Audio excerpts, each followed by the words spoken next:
Title: From Shattered Dreams to Unbroken Bonds, A Journey of Betrayal and Redemption. Introduction.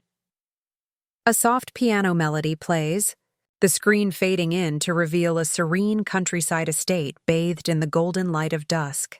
The camera pans across rolling fields, settling on Morgan Wallace, a poised woman of 35 with a resilient yet reflective expression, seated on a porch swing.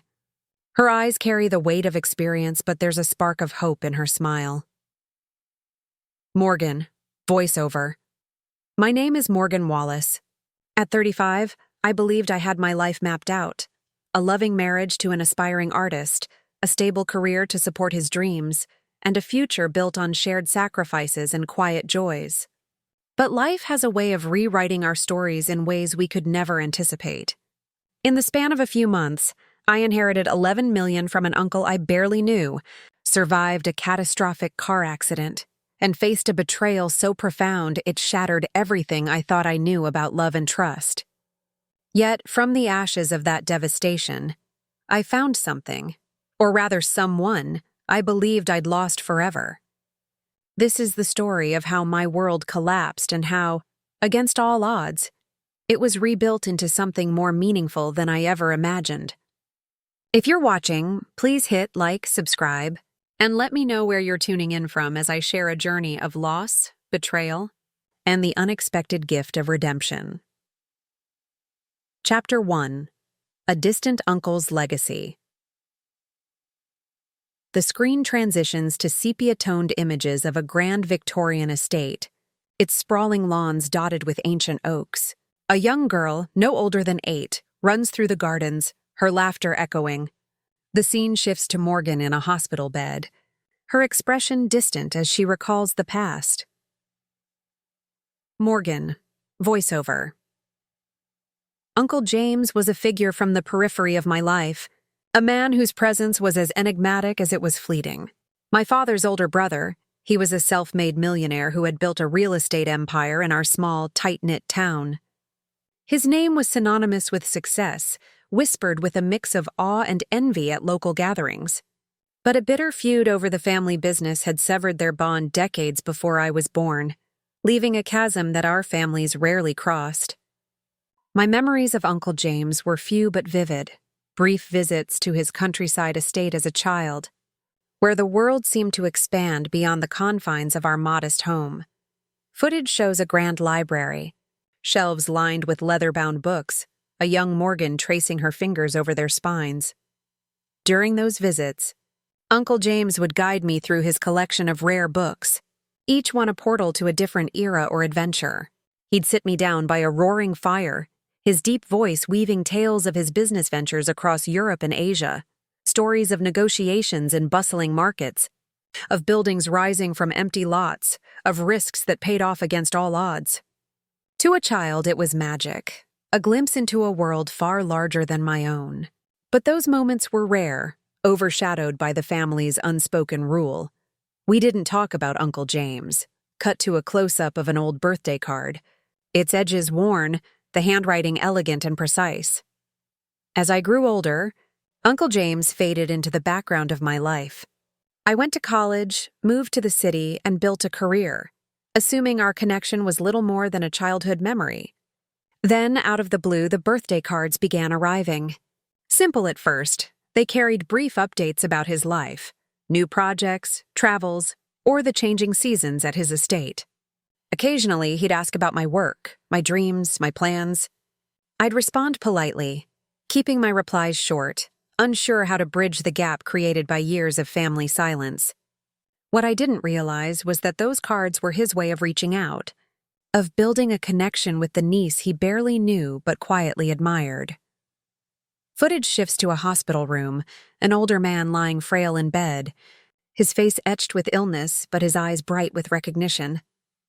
6 months before my life changed forever, I learned through a distant cousin that Uncle James had been diagnosed with advanced heart disease. The news hit me harder than I expected, stirring memories of those childhood visits. I drove to the hospital, uncertain of what I'd find. The man who greeted me was a shadow of the towering figure I remembered. His frame diminished, his voice barely above a whisper. Yet when he saw me, his eyes lit up with a warmth that felt like coming home. "Morgan," he said, "I always knew you'd come back." Those visits became a ritual. Every week, I'd sit by his bedside, and we'd talk for hours about philosophy, politics, literature, and the small moments that make a life. He never mentioned the feud with my father, and I never asked, as if we'd silently agreed to leave the past behind. "Life's too short for grudges," he told me during one of our final conversations, his voice heavy with regret. I learned that lesson too late. 3 months later, he slipped away peacefully in his sleep. I mourned him deeply, not just for the man he was, but for the connection we'd only just begun to forge. Chapter 2: A Marriage of Dreams and Struggles.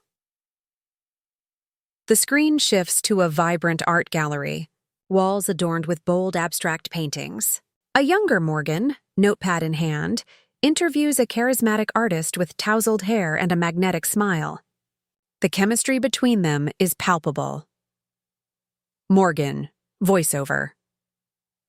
Eric entered my life like a burst of color on a blank canvas.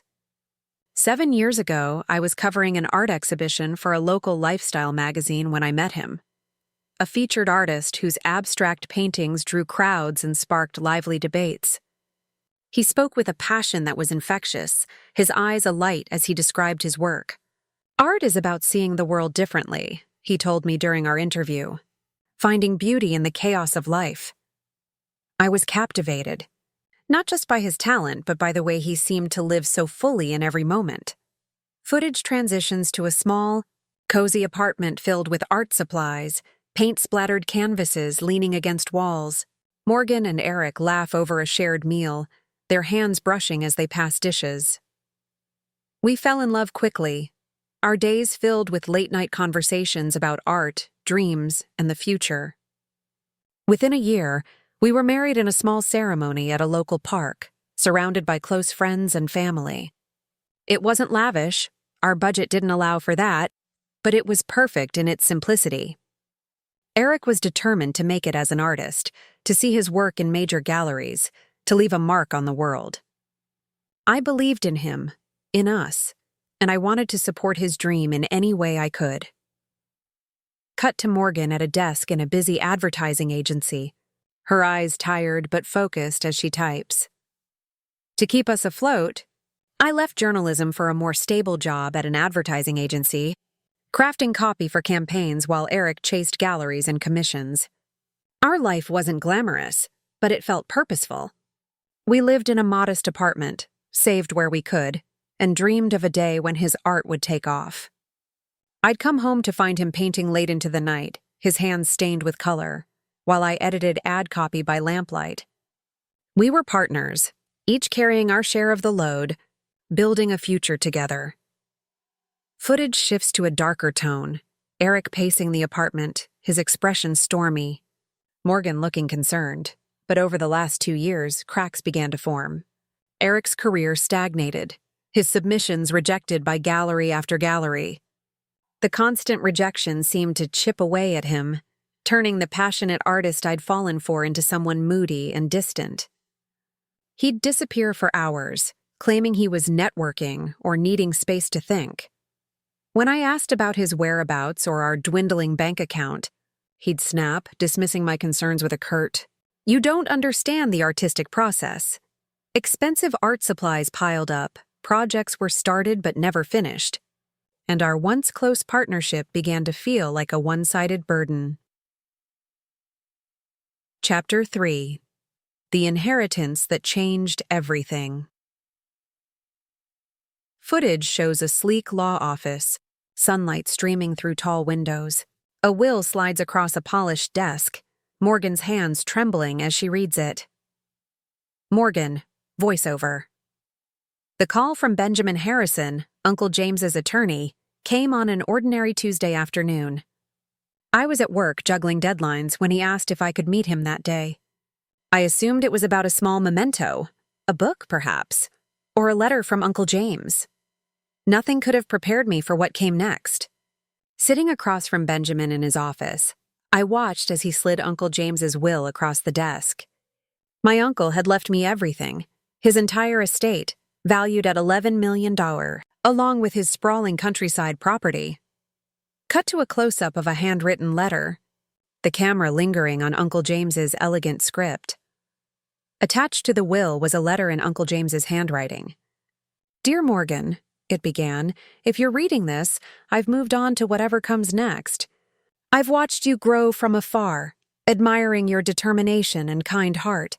You have the same spark I once had, but with the wisdom I lacked. This money is a tool, not a solution. Use it well, be happy, and remember that true wealth isn't measured in dollars. With love, your Uncle James." I sat there, stunned, the weight of his words sinking in. This wasn't just money. It was a responsibility, a chance to rewrite our future. Footage shows Morgan in a high-end jewelry store, carefully selecting a sleek, expensive watch. The inheritance was almost incomprehensible. It could erase our debts, give Eric the freedom to create without financial pressure, allow us to buy a house, travel, maybe even start a family. The possibilities felt endless, like a door swinging open to a life we'd only dreamed of.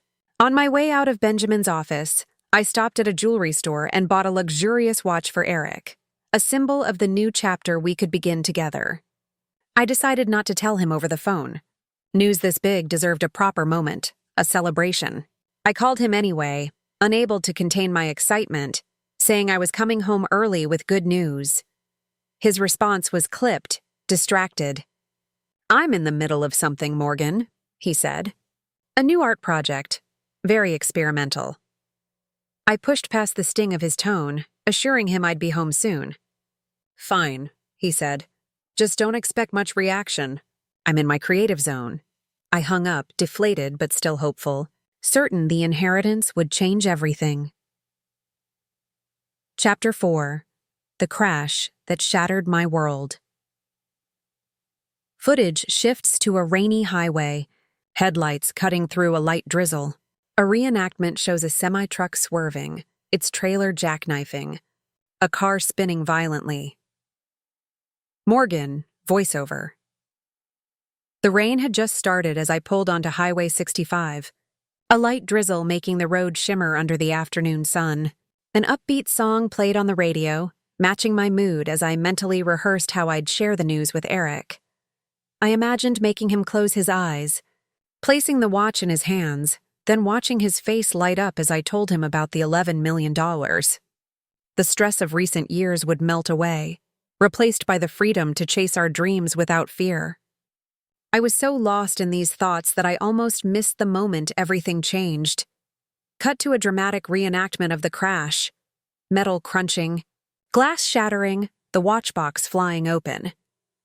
A semi-truck 2 lanes over swerved suddenly, its tires skidding on the wet pavement. Time seemed to slow as I watched the massive trailer jackknife, swinging toward me like a pendulum. I jerked the wheel to the right, but it was too late. The impact was deafening. Metal screamed against metal.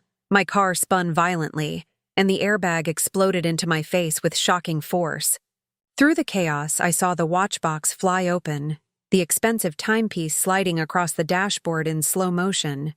My last conscious thought was of a roadside billboard. Its tagline burned into my mind. "Protect what matters most." Then, everything went black. Footage shifts to a hospital room, heart monitors beeping, Morgan waking in agony. I awoke to the sterile smell of antiseptic and the steady beep of machines. Pain radiated through my body, as if I'd been run through a grinder. Every breath sent sharp stabs through my chest. I tried to move and immediately regretted it. "Easy there," a gentle voice cautioned. "You need to stay still." My eyes focused on a nurse in blue scrubs, her name tag reading Sarah Winters, RN. "What happened?" I rasped, my voice barely audible. Sarah explained I'd been in a serious accident on Highway 65, unconscious for nearly 2 days. My injuries were extensive. 3 broken ribs, a severe concussion, a compound fracture in my right leg requiring surgical pins, and countless lacerations and bruises. "You're lucky to be alive," she said softly. "The truck driver didn't make it." Cut to Morgan clutching a phone, her face etched with confusion and fear. Lucky didn't feel like the right word. I was alive but alone. I asked about Eric, assuming he'd be by my side, frantic with worry. Sarah's expression shifted, a flicker of unease crossing her face. "We contacted the emergency number in your phone," she said. "We left several messages, but your husband hasn't come." Even in my drugged haze, the words hit like a punch. Why wasn't he here? Where was the man I'd built my life with? Chapter 5. A Husband's Absence and a Growing Mystery. Footage shows Morgan in her hospital bed, dialing a phone repeatedly, her expression growing more anxious with each unanswered call. Morgan, voiceover. Hours turned into days, and Eric remained absent. I called his phone obsessively, but it went straight to voicemail. My text showed as delivered but received no reply. Each unanswered message amplified my anxiety, a gnawing fear that something was terribly wrong. Sarah became my lifeline, checking on me even when she wasn't assigned to my room, sneaking me extra pudding cups or sitting quietly by my side. Her kindness was a small beacon in the fog of my confusion. Footage shifts to a doctor in a white coat, speaking calmly to Morgan. Dr. Daniel Foster, a kind but no-nonsense surgeon, outlined the extent of my injuries. Recovery would take weeks in the hospital, followed by months of physical therapy. "You're extraordinarily lucky," he said, echoing Sarah's words. "Many with injuries like yours wouldn't have survived." But luck felt like a cruel irony as I lay there, unable to reach the one person who should have been by my side. Cut to Morgan showing Sarah a text message, her face pale. On the fourth day, I received a single text from Eric. "Heard about accident. Really busy with breakthrough project. Will visit when things calm down." The words were cold, devoid of concern or urgency.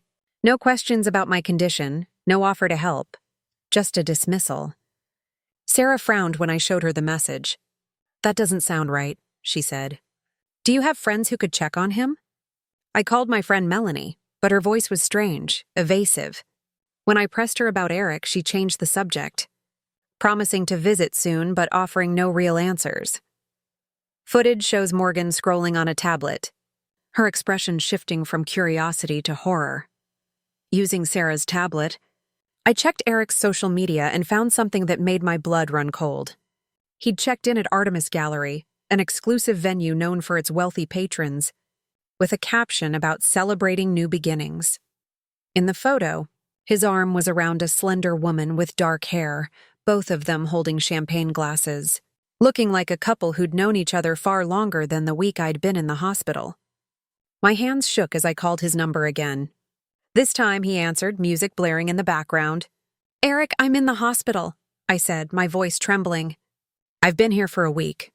"Where are you?" There was a pause, then his voice turned cold, unrecognizable. "I don't have time or money for a loser, Morgan. Some of us are moving forward with our lives." The line went dead, and I stared at the phone, tears streaming down my face. Loser? I'd just inherited $11 million. More importantly, I was his wife, lying broken in a hospital bed. What had happened to the man I loved? Chapter 6. The Depth of Betrayal. Footage shows Melanie entering Morgan's hospital room, clutching a bouquet of flowers, her expression guilty. Morgan, voiceover. Melanie finally visited on day 9, her hesitation palpable as she avoided my gaze. "You look terrible," she blurted, then winced. "Sorry, that came out wrong." I cut through the pleasantries.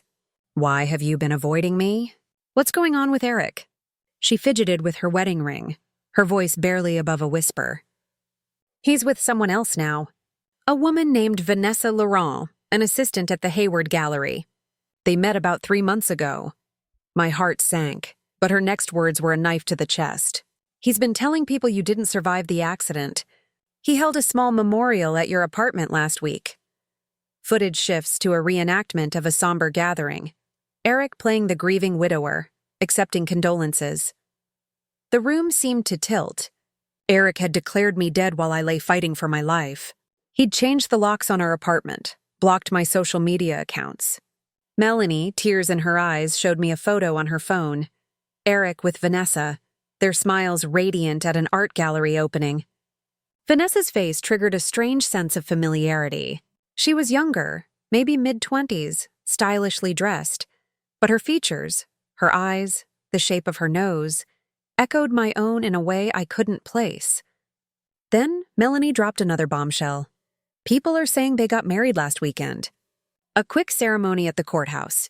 Footage shows Morgan's heart rate monitor spiking, Sarah stepping in to intervene. Married. My husband had declared me dead and married another woman within days of my accident. The betrayal was so vast, so incomprehensible I couldn't process it. Sarah, sensing my distress, ushered Melanie out, her voice firm. That's enough for today. Alone, I sobbed until I had no tears left, the pain of my injuries dwarfed by the devastation of Eric's actions. Sarah called for a sedative, and as it dulled my physical and emotional pain, one thought circled in my mind. Something was very, very wrong. Chapter 7. Unraveling the Scheme. Footage shows Morgan on the phone with Benjamin Harrison, her attorney, her expression resolute. Morgan, voiceover. The next morning, I called Benjamin Harrison. He'd been trying to reach me, concerned about developments regarding the inheritance. Let me guess, I said bitterly. My husband's been asking about the money. Benjamin confirmed my fears. Eric had visited his office, claiming I'd died in the accident and presenting forged death certificates to claim the estate. He'd brought a young woman he introduced as my sister, Vanessa, asserting she had partial inheritance rights. I don't have a sister, I said, my mind racing. Vanessa's familiar face, Eric's sudden marriage. It was all part of a calculated plan. I asked Benjamin to dig into Vanessa's background and prepared for a confrontation. Footage shifts to a hospital room. A small camera discreetly positioned, Morgan propped up in bed, her expression steely. With Sarah's help, I set up a hidden camera in my room, ostensibly for security.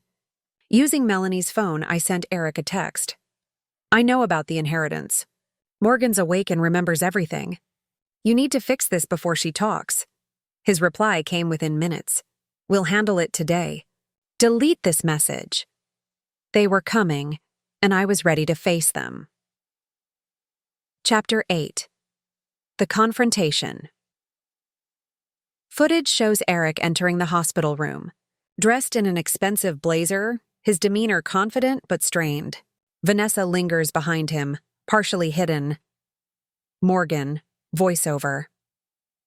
At precisely 2 p.m., Eric walked in, transformed from the struggling artist I'd known. His blazer was tailored, his watch gleamed with new wealth, and his hair was styled with unfamiliar care. His expression wasn't relief or love, it was annoyance, quickly masked by false concern. Morgan, you're awake, he said, his voice dripping with theatrical warmth.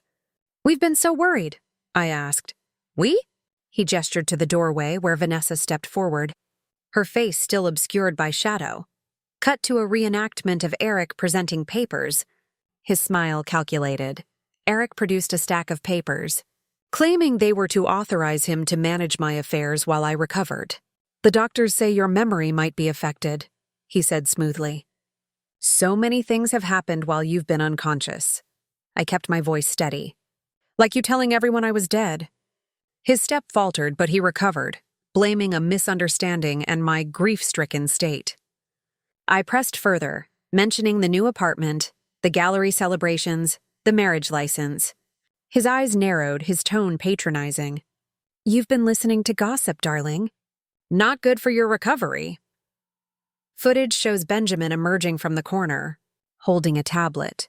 Benjamin Harrison stood, introducing himself as my attorney and revealing security footage of Eric and Vanessa presenting forged documents at his office. Eric's facade crumbled as he lunged for the tablet, but Sarah stepped forward, warning that hospital security was outside. Vanessa moved closer and I finally saw her face clearly, my eyes, my mother's cheekbones, an uncanny resemblance. Then, she whispered, her voice trembling, she's my mother. Chapter 9. A daughter lost and found. Footage shows Vanessa holding a worn photograph, tears streaming down her face. Morgan, voiceover. The room fell silent as Vanessa's words hung in the air. She reached into her purse and pulled out a photograph, its edges frayed from years of handling. It showed a teenage girl, red-eyed and scared, holding a newborn baby. That girl was me, 17 years ago, holding my daughter for the first and last time before giving her up for adoption. I'd been a high school senior, pregnant and terrified, sent to live with a distant aunt to avoid scandal. My parents arranged a closed adoption, and I was allowed to hold my baby once. Someone took that photo, a moment I thought was lost forever. Cut to a reenactment of a young Morgan, clutching a tiny bundle, tears falling as she hands the baby to a social worker. Vanessa explained that the photo had come with her adoption papers, her only link to her birth mother. She'd carried it every day, searching for me since she turned 18. Eric had found her 3 months ago, claiming he knew me, that I was wealthy but estranged, and wanted to reconnect. He'd manipulated her, proposing marriage to secure the inheritance through her. "You used me," Vanessa said to Eric, her voice breaking. He snapped back, calling it a mutually beneficial arrangement. But Benjamin outlined the evidence: fraud, forgery, bigamy. Security escorted Eric out as he faced years in prison. Footage shows Morgan and Vanessa alone, the photograph between them. Vanessa and I sat in stunned silence, 17 years of separation stretching between us. "I never stopped thinking about you," I told her, my voice breaking. "Not a single day." We began to talk, piecing together the lost years, navigating the fragile new bond between us. Chapter 10. Rebuilding from the Ashes. Footage shows Morgan and Vanessa moving into the countryside estate, unpacking boxes, planting a garden. Morgan, voiceover. We moved to Uncle James's estate, a place of healing and new beginnings. The house was grander than I remembered, its Victorian charm a stark contrast to the pain we'd left behind. We were mother and daughter by blood, but strangers in every other way, learning to coexist through small moments. Vanessa's morning singing, my need for coffee before conversation. She quit her gallery job, haunted by Eric's manipulation, and enrolled in university to study psychology, focusing on adoptees and birth parents. Footage shifts to Morgan in physical therapy, grimacing but determined, Vanessa cheering her on. My physical recovery was grueling, each step a battle against pain. I graduated from a wheelchair to crutches, celebrating small victories with cupcakes Vanessa brought home.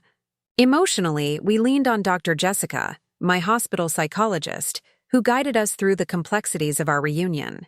We met Vanessa's adoptive parents, Mark and Diana, who welcomed me with warmth, not judgment. "We were custodians until you could be part of her life again," Diana said, her kindness humbling me. Footage shows court scenes, Eric in an orange jumpsuit, Morgan testifying with quiet strength. Eric's trial revealed the depth of his deceit. He'd obtained sedatives in my name before the accident, possibly planning to incapacitate me. He was sentenced to 8 years for fraud and related charges. I felt no satisfaction, only relief that this chapter was closing. Chapter 11. A New Family. A New Purpose.